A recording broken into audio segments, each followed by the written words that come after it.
pero es que ya llegó un punto en donde literal se derretían los componentes. Sí, hoy en día estamos usando refrigeraciones líquidas, Exacto, o sea, con claro. radiadores y todo. Y exacto, y eso es lo que digo, o sea, imagínate, si actualmente se refrigera y tenemos muchas prácticas para poder mantener eso a una temperatura estable, imagínate, o sea, teniendo solamente un procesador, un solo chip pequeño que solamente fuera el encargado de hacer todas las funciones, o sea, imagínate lo poco trabajable que era solamente tener uno solo. ¿Sí? Ahora hay Sí. 100, ¿cuántos dijiste? Bueno, pues el que vi era un procesador de servidor, pues. O sea, el precio era exorbitantemente caro, pero... Claro, esas macrocomputadoras. como- Sí, de 64 núcleos. Wow. Y a una velocidad como de 4 GHz, una vez así. O sea, que antes los procesadores eran como de 1 o 0, algo. Bueno, también hay uno cae con, por ejemplo, los tipos de computadoras, ¿no? O sea, porque... Sí, o porque sea, hay computadoras, ya sea para servidores, personales, las que nosotros llevamos al día a día, Las laptops. claro, Y que... la embedded, creo que se... los claro, esas son las que están dentro de otras. O sea, Sí, Ajá, o sea, como los que es- que- microondas, televisores. Exacto, que son específicamente Ajá, para hacer tareas específicas. como los relojes digitales, los microondas también. o sea, ya hay una composición de equipos. Sí, Claro. o sea, Es genial eso, o sea, que ya un equipo está compuesto por otro. Exacto. Y así sucesivamente. O sea, y claro, lo que tú dices, lo de los procesadores, pues también depende mucho del tipo de computador en el que tú estés interesado, ¿no? Porque Exacto. no creo que, o sea, un procesador con 64 núcleos sea el adecuado para un reloj. No, Lo que sí- ese lo que procesador sí- es enorme. Exacto. Lo que sí estuve buscando y lo que me estuve informando es que después de la era multicore, como empezaron a añadir más procesadores, eso cambió el paradigma de cómo los programadores, valga la redundancia, programan. Sí, Sí. Porque empezó a entrar lo que se le llama programación paralela. Sí, se Claro, vuelve más Eso, complicado, ¿no? claro, eso hacía que los programadores tuvieran que tener más en cuenta el cómo almacenar o cómo utilizar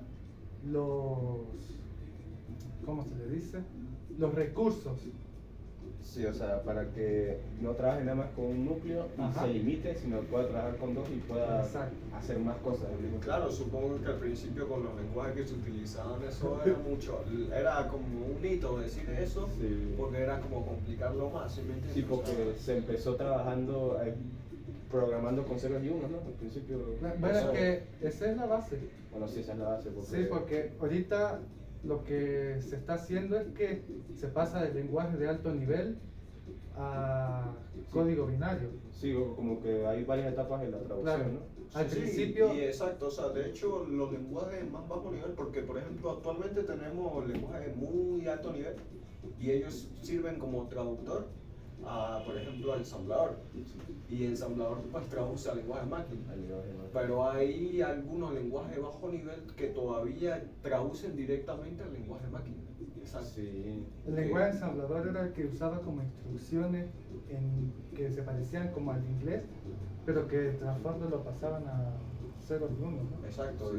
ese fue como el inicio de los lenguajes de programación. Sí, yo hace tiempo me vi un video de la traducción y el primero, por ejemplo, en C++, es el que podemos leer y entender. Claro. El lenguaje máquina y el ensamblador es el que la máquina puede entender de alguna forma y nosotros también. Pero el 0 y 1 es como que hay que ser muy arrecho para entenderlo. Aunque ahorita existen herramientas que nos traducen esos ceros y unos a expresiones que conozcamos más. Por ejemplo, Pero las- es que acuérdate que eso depende mucho también de la máquina, ¿no? Porque, o sea, el mismo código de entre 0 y 1, una máquina lo puede interpretar diferente a otra, ¿sabes? O sea, es como Sí, es verdad. dependiendo de la máquina, ¿sabes? Es verdad. Bueno, por ejemplo, los ceros y unos los transformamos a expresiones de hexadecimal para Ah, sí, expresar las seriales conversiones. y todo eso. Si las conversiones están las de 8, que son Las octales. Las octal, octales, y las de 10, que son que- las decimales, ¿no? Ajá, exacto. Las decimales. Que es con el que trabajamos. ¿no? Sí. Lo que trabajamos nuevamente en las decimales. Y al final pues todo se traduce en ceros y unos, porque si Ceros. podemos hacer esa simple conversión, Pues sí, vale. O sea, O sea, ¿qué tan bien estuvo planificado eso? O sea, que tú digas, o sea, esa fue la base, pero Sí. sigue Bueno. siendo lo que se utiliza. O sea, porque actualmente tenemos una cubierta, una fachada, una forma de llegar ahí más fácilmente. Claro. Pero la base sigue siendo la misma. O sea, Ah, sí. esa base está consolidada. ¿Sí me entiendes? Eso lo hizo George Bull, si no mal recuerdo, que es el que se encargó de hacer simples circuitos lógicos Sí, con... lo de la aritmética y lo del álgebra booleana, ¿no? Ajá. Sí, exacto. Y, o sea, es increíble. O sea, imagínate Solo con puertas lógicas. con puertas Y lógicas. 0 y 1 fue capaz de, o fuimos capaces de construir lo que actualmente... Uy, sí. Exacto, y pensar que pues obviamente hace tiempo trabajar con ceros y uno y actualmente incluso hay programadores que pueden hacer algunos programas súper potentes y no tienen claro cuál es el contexto que está detrás, ¿sabes? ¿Sí me Claro. entiendes? O sea, ellos toda su vida han trabajado con un lenguaje de alto nivel y no saben que eso realmente se traduce para poder que una máquina logre Sí, entenderlo, realmente. pues realmente, como yo me tengo muy informado de eso en YouTube y la materia, pues me ha abierto los ojos en ese sentido, porque yo, no, print, pues lo que hace es colocarte la terminal, pero no hay una cosa detrás de eso. Exacto, que es los compiladores y por ejemplo eso, el ensamblador, porque o sea, está el ensamblador, el lenguaje ensamblador, que es el lenguaje, está el ensamblador que ya era como el programa que traducía ese lenguaje al lenguaje de máquina, que es lo que básicamente actualmente sería el equivalente a un compilador, ¿no? Supongo.